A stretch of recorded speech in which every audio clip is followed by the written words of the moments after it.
tutasoma sura ya 4 mstari wa 28 kwanza mstari wa 28.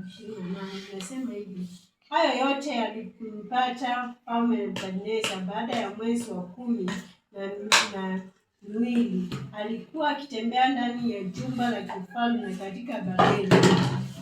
Mfalme akanena akasema, mji huu sio Babeli mkubwa niliyomjenga mimi, uwe kao langu la kifalme kwa mahanso na nguvu zangu, ili uwe utukufu wa enzi yangu.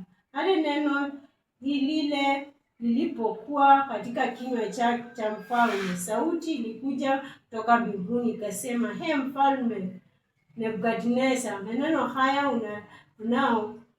unaoambia wewe, mfalme huu umeondoka kwako, nao utakuzwa mbali na wanadamu, na makao yako itakuwa pamoja na wanyama wa kondeni. Utalishwa majani kama ng'ombe, na katika nyakati 7 zitapita juu yako, hata utakapojua ya kuwa aliye juu ndiye anayemiliki katika ufalme wa wanadamu, naye humpa amtakaye naye yote. Saa hiyo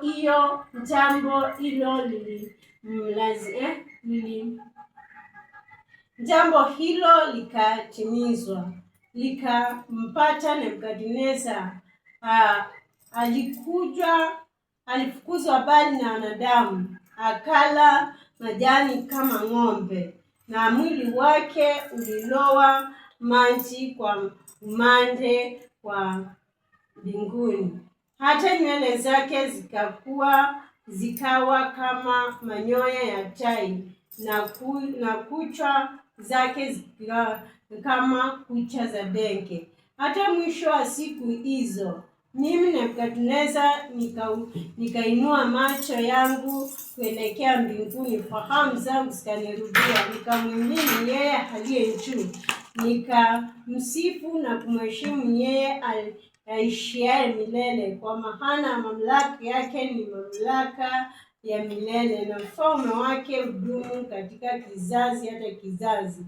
Na watu wote wakao duniani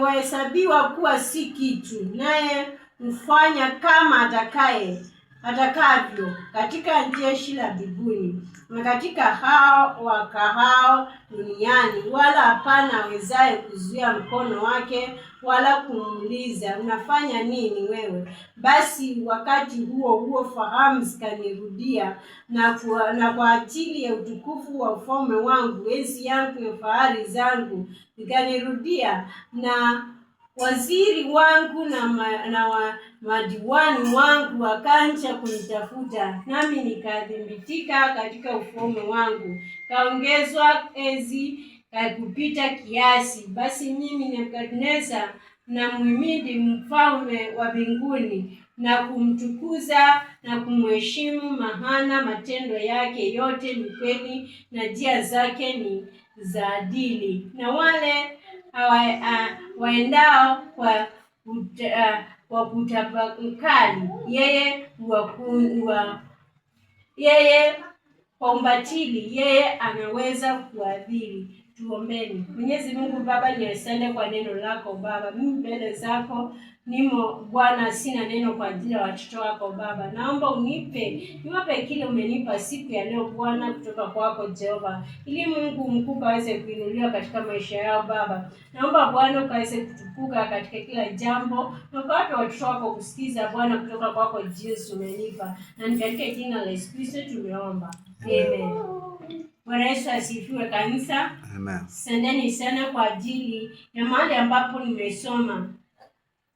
Mahali hapa hiki ni kitabu cha Danieli. Danieli ni mmoja wa vijana wa Israeli ama wa Yuda ambao walikuwa wamepelekwa katika utumwa katika nchi ya Babeli.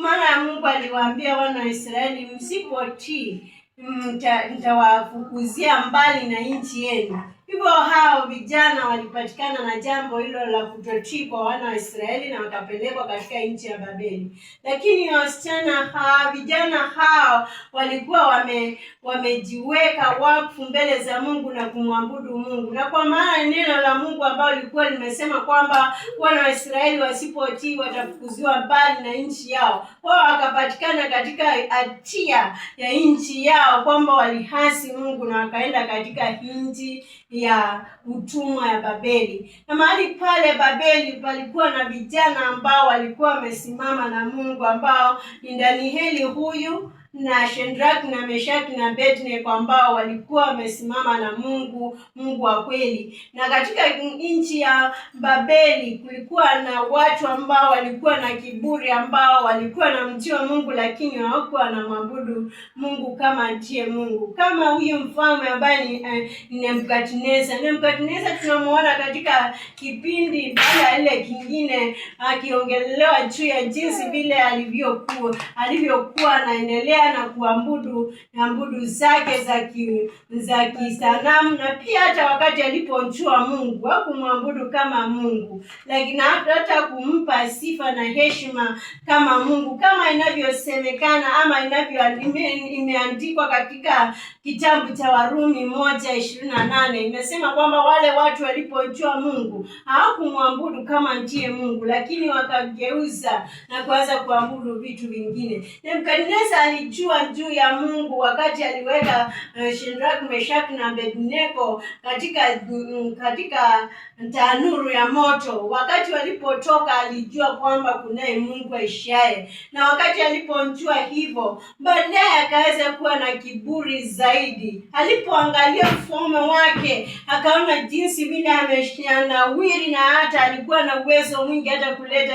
watu katika nchi yake kama watumwa. Akaona kwa kweli kwamba ametenda jambo ambalo ni la kujipea heshima, na hivyo basi akasahau kwamba kuna Mungu ambaye ako juu mbinguni na anastahili kuheshimiwa, na hakuna mtu ambaye anaweza mambo pasipo nguvu za Mungu. Bwana Yesu asifiwe. Na hivyo ndivyo anasema kwamba kiburi kikiingia ndani ya mtu anajiona mwenyewe na anaona mambo yale ametenda na kuanza kusema mimi nimetenda haya kwa ajili ya nguvu zangu. Wakati uko na afya nzuri ama afya njema, unaona kwamba ni wewe ambaye unajitinga ama umejiweka katika hali ile, wale unaona kama ni wewe unakula vizuri ndio maana usipatwe na magonjwa, na hiyo unaweza kusema kwamba afya hii nilio nayo, wengine ni wagonjwa, mimi ni kwa ajili ya vile ninavyojitunza.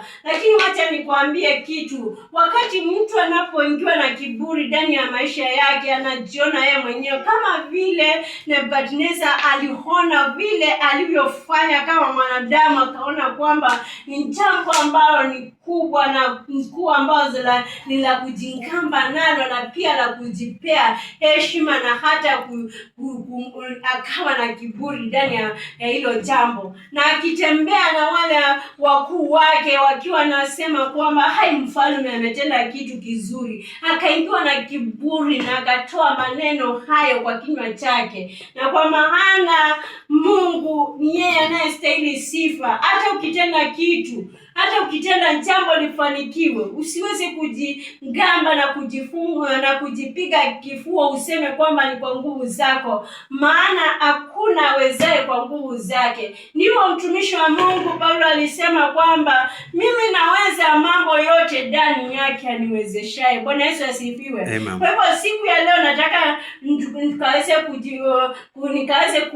tukaweze kujifunza kwamba tunafaa wakati wote kuangalia mbinguni. Bwana Yesu asifiwe. Yaani kuangalia mbinguni tukaweze kuona Mungu ndiye mkuu. Bwana Yesu asifiwe. Na ndipo wakati ule Nebukadneza aliingiwa na kiburi na kujiinua, Mungu aliweza kumfukuzia mbali kwa nchi na kumnyang'anya ufalme wake na kuweza kumpa kula nyasi ama kula nyasi kama ng'ombe, na hata kukaa katika msitu kwa miaka 7. Bwana Yesu asifiwe. Na hicho kiburi kilimsababisha ili akaweze kujua Mungu katika maisha yake. Wakati tunapobarikiwa, wakati tunapoishi maisha tu ya kawaida, tunaweza kusahau Mungu na tuanze kusema kila kitu ni mimi nimejiwezesha, kila kitu ni mimi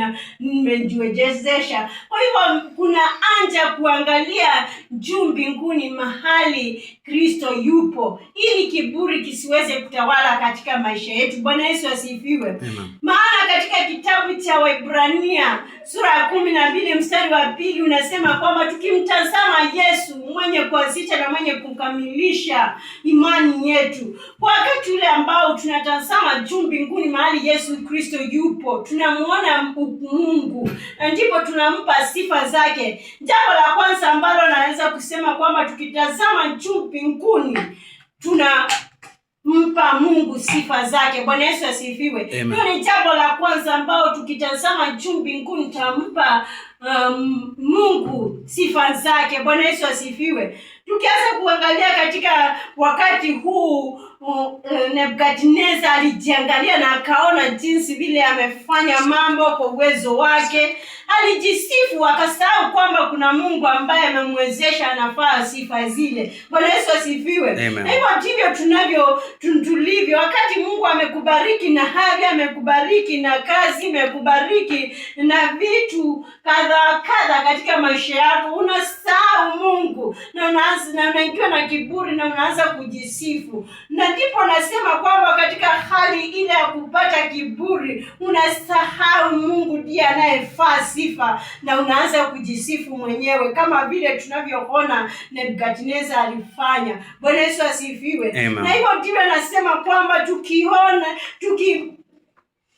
tutazame juu mbinguni mahali Kristo tu yuko, ili tukaweze kumpa Mungu sifa zake. Hiyo jambo tunaliona kwamba wakati Nebukadneza aligundua kwamba ameingiwa na kiburi na ako katika hali ile ya kufukuzwa bali, na watu wakakaa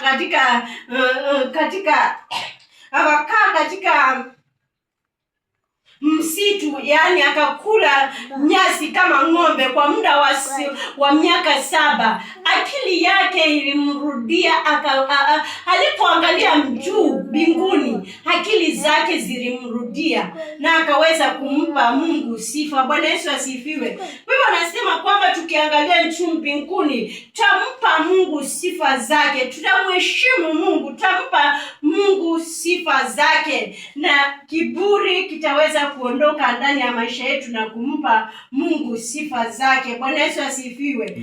Jambo lile lingine, tukitazama juu mbinguni tutajua kwamba Mungu ndiye mkuu. Nebukadneza wakati alipotazama juu mbinguni, yani aliweza kuona ukuu wa Mungu, yani aliona jinsi Mungu alivyo mkuu, Mungu jinsi alivyo na mamlaka juu ya wanadamu, Mungu jinsi vile anavyofanya mambo ambayo mwanadamu hawezi. Bwana Yesu asifiwe. Na ndivyo nasema kwamba wewe na mimi tukitazama juu mbinguni tutaona jinsi Mungu alivyo mkuu, na tutaweza kumwabudu Mungu kwa kuwa yeye ndiye Mungu. Bwana Yesu asifiwe. Na tukiona kuwa Mungu tutajua jinsi vile Mungu alivyo mkuu. Kwa maana katika hali ya Nebukadneza kuangalia mambo yake, aliingiwa na kiburi, akakosa kuona ukuu wa Mungu, na hivyo Mungu akaweza kumfukuzia mbali na wanadamu, akamuondoa kutoka katika hezi yake, akaondoa sifa zake, akaondoa mamlaka yake. Na ndivyo hata wengine hawajali, mambo yanatendeka usiku na mchana. Mtu alikuwa na mali imeisha kwa ajili ya kupatwa na kiburi, na wengine hata waelewi kwamba wanafaa kuangalia juu mbinguni na kuelewa kwamba Mungu ni mkuu na ndiye anayeweza kuwapa mali, na ni yeye anaweza kutoa mali. Pia wengine wameweza Wengine na kiburi, wakaona hadhi zao, wakaona ni wao wamejituza.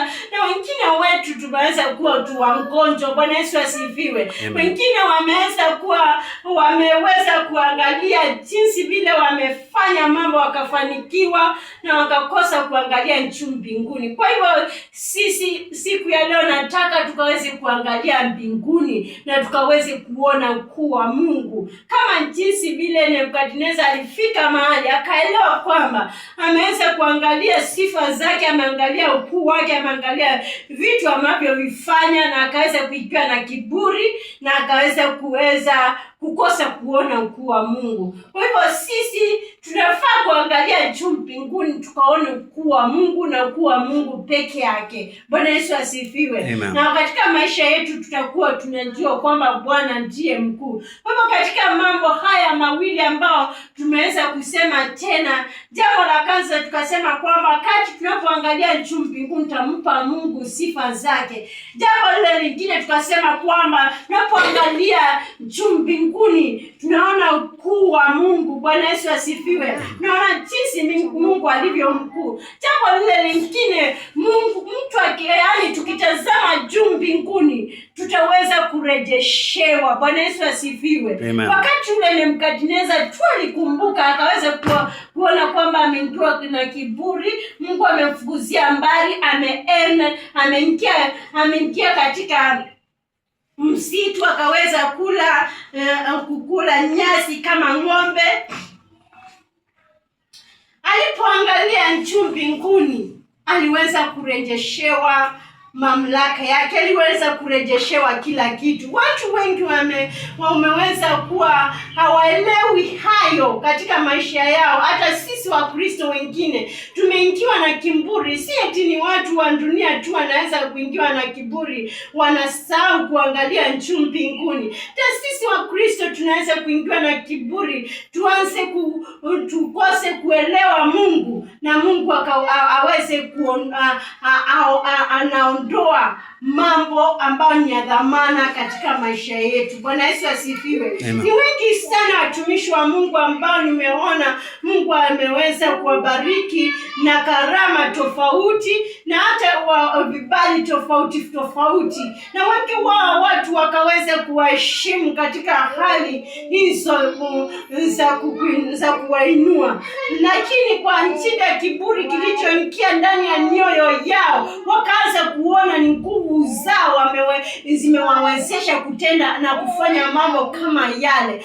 Wengi wao Mungu ameondoa hizo karama. Wengi wao Mungu ameweza kuwaondolea vile vipawa na vifanja ambao Mungu amewapa, na wakaanza kunungunika na kuanza kuona kwamba bado wanaendelea, lakini wamekwishaisha. Bwana Yesu asifiwe. Hivyo basi nasema kwamba kuna haja kuangalia juu mbinguni, mahali Kristo hapo, ukaweze kujua kwamba si nguvu zako, tukaweze kujua kwamba si kwa uwezo wetu ambao tunaweza kujiwezesha kwa yale ambao tumeweza, maana kuna yale ambao Mungu amekuwezesha, na wewe unaweza kuingia na kiburi na uone kwamba ni wewe ambao umetenda hayo ndio ukaweze kuyapata. Wengine na Mungu amewabariki na kazi mzuri, wakaanza kutukana hata jina la Mungu, na wanaanza kuona kwamba ni wao wameweza kujipa. Wengine wamepewa mali nyingi na Mungu, na wakaanza kuona kwamba ni wao wameweza kufanya bidii wakazipata zile mali, na wengine wameweza kupewa na hata haja na Mungu, na wakaona kwamba ni wao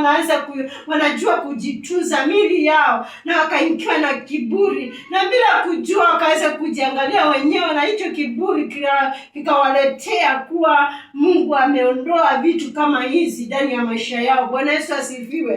Na katika hali ile nasema kwamba wewe mtu wa Mungu, angalia juu mbinguni, maana mahali pale juu mbinguni utaweza kumpa Mungu sifa zake kwa yale yote ambayo anakuwezesha katika hali zako za kila siku. Ukiangalia juu mbinguni utajua kuwa Mungu, na kila wakati utajua kwamba Mungu ndiye mkuu kuliko kila kitu. Na pia Mungu ukiangalia juu mbinguni, kwa yale yote ambayo ameshatoka kwako bila kujua kwamba ukiwa na kiburi, ataweza kurejesha kwako. Bwana Yesu asifiwe. Mwana Nebukadneza alipoangalia juu mbinguni, wakati Mungu alikuwa amemfukuzia mbali, aliweza kumrejesha, akaweza kuwa mfalme tena. Watu wakakuja tena kwake. Maana hili hata jambo hili ni ngumu sana kulielewa kwa wakati ule, lakini kwa wale ambao wanajua mambo ya kiroho wanaelewa kwa urahisi sana. Kwa maana najua kwamba yeyote ambaye anajua kwamba alipotoka na ameenda kinyume na mapenzi ya Mungu, kama vile Nebukadneza alikuja kujua na akaelewa kwamba ameenda mbali na Mwenyezi Mungu Baba, na akainua macho yake juu mbinguni, Biblia inasema kwamba aliweza kumpa Mungu sifa.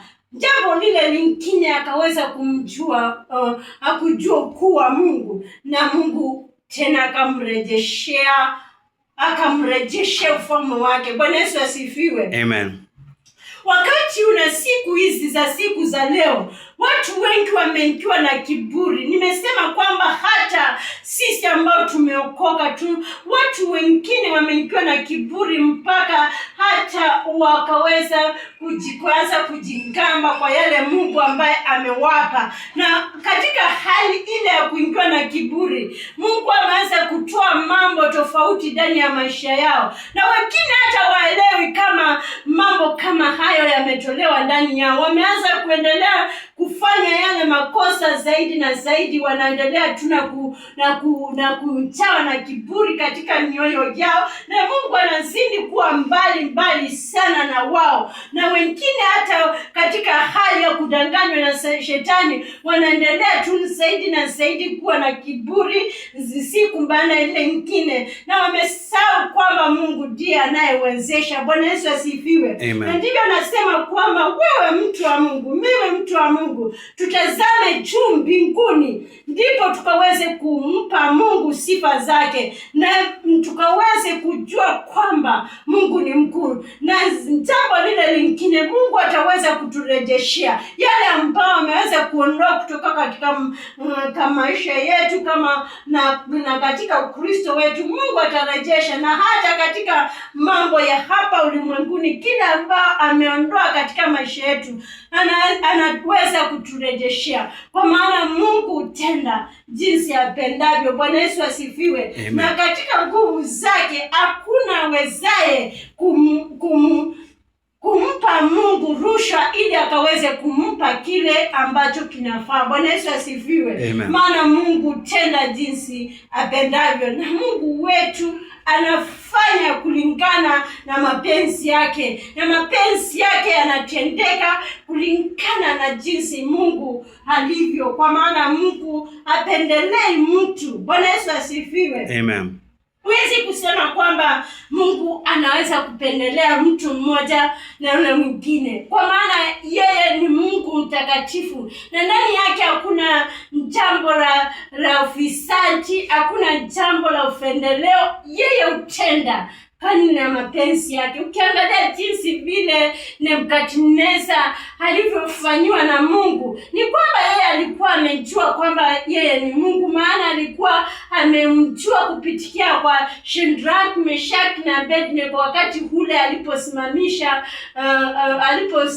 sanamu. Na wakati ule alipoona, akaona kwa kweli kwamba hawa vijana wanamwabudu Mungu aliye hai, na akaweza kuinua mikono yake juu na akajua kwamba yeye ni Mungu. Akajua kwamba kweli kunaye Mungu mkuu, maana wakati mmoja aliweza kulala na akaota ndoto na akaisahau, na ikamtia wasiwasi sana, na akawaita watu ambao wanajuana na mambo kama hayo, waganga, wachawi na watu wa kila namna, na akapata huko hakuna kitu. Lakini Danieli aliyetumiwa na Mungu mkuu akaweza kuja kumtafsiria ile ndoto, na akaweza kuona mambo yakiwa sawa na akajua kwamba kuna Mungu. Na wakati huu aliweza kuja akajua kwamba, na akiwa anatembea akiwa tu anajua kuna Mungu, akaweza kumdharau Mungu na kuanza kujinua na kusema kwamba yeye mwenyewe ndiye ametenda mambo yale. Tazame mambo yale tunayotenda katika mambo yetu ya kila siku,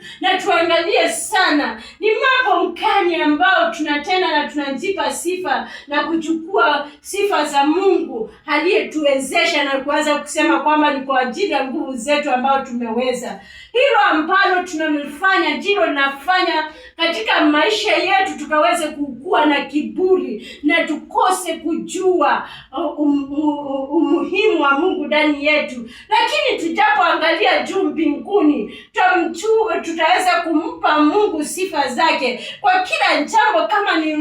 Kama vile nimetangulia kusema, Paulo alifika mahali akasema kwamba mimi naweza mambo yote ndani yake aniwezeshaye. Kwa hivyo akajua kwamba si kwa nguvu zake ambazo alikuwa anafanya miujiza aliyokuwa anafanya, si kwa nguvu zake alikuwa anaponya wagonjwa, si kwa nguvu zake alikuwa anawaambia watu injili wanaokoka, si kwa nguvu zake aliweza kuwa anafanya mambo aliyokuwa anafanya. Kwa hivyo ni vizuri sana wakati wote tuwe sisi wa Kristo tunaangalia juu mbinguni. Kiburi kisinje ingia katika maisha yetu na kuweza kukosa kumpa Mungu sifa zake na kukosa kujua ukuu wa Mungu, na hatimaye tunaondolewa katika mambo ambayo Mungu ametubariki nayo na vipanja ambavyo Mungu ametupa. Bwana Yesu asifiwe.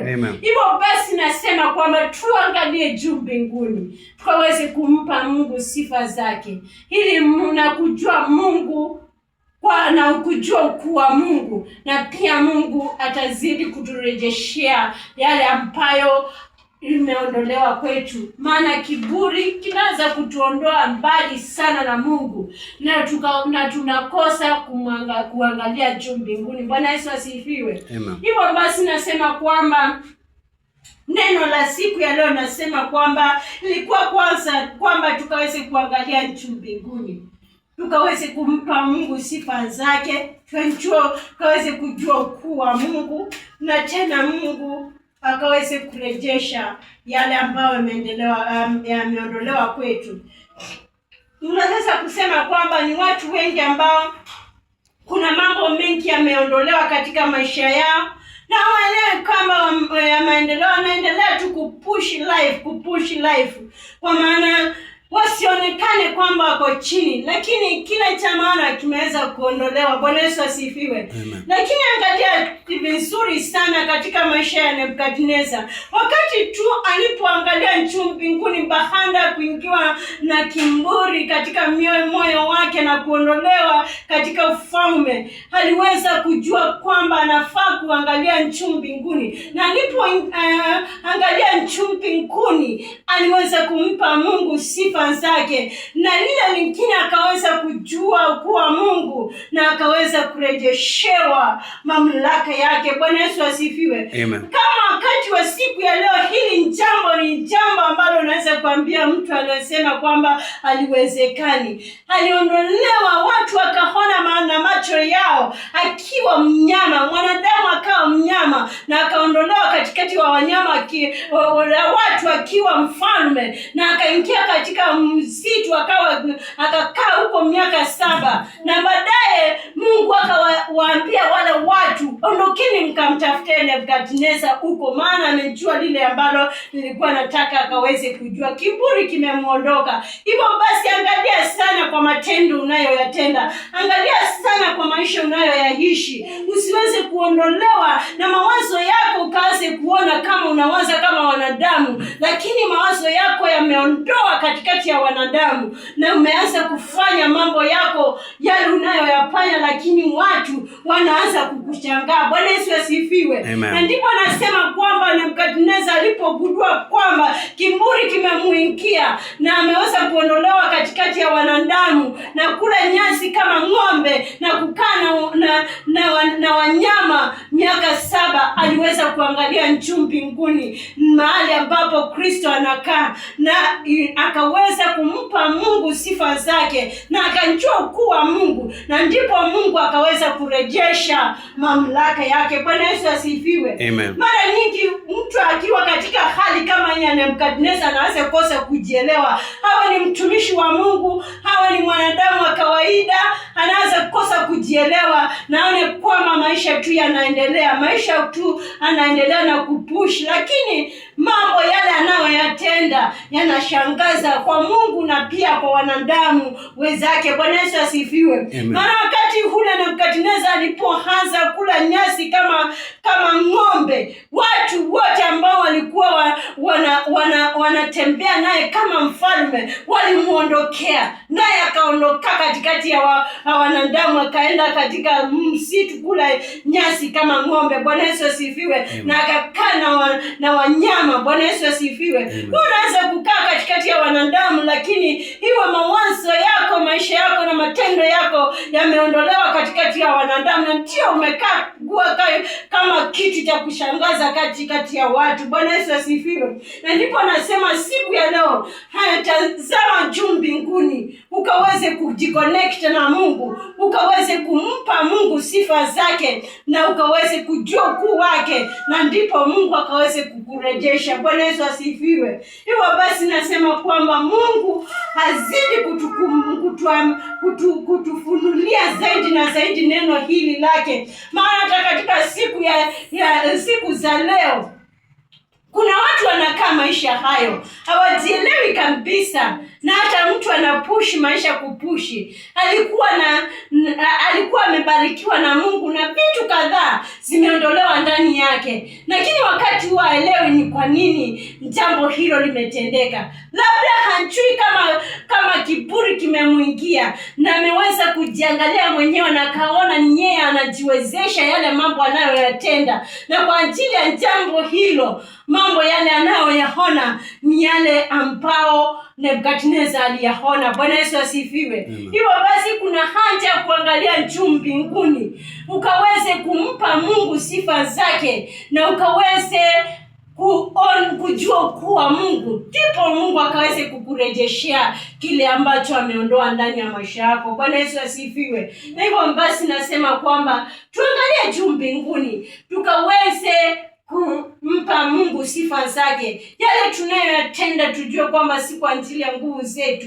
Yale ambao tunayofanikiwa katika maisha yetu, iwe ni kubarikiwa kwa mali, kuwa ni kubarikiwa kwa mambo ya karama za Mungu, kuwa ni kubarikiwa kwa matendo yale ambayo tunatenda mazuri, si kwa ajili ya nguvu zetu, lakini kwa ajili ya uwezo wa Mungu. Nimeweza kukoti tena na tena katika kitabu hiki cha Wafilipi sura ya mstari wa 13 ambao Paulo alisema, na yaweza mambo yote ndani yake yaniwezeshaye. Kwa hivyo yale ambao unatenda, angalia juu mbinguni, kampe Mungu sifa zake, ukajue kwamba si kwa uwezo wako ambao unatenda yale mambo, lakini kwa uwezo wa Mungu. Na nyingine uangalie uone ukuu wa Mungu, kiburi kisingie ndani yako na ukose kujua ukuu wa Mungu, kwamba Mungu ni mkuu kupita mambo yote, kupita uwezo huo wako, kupita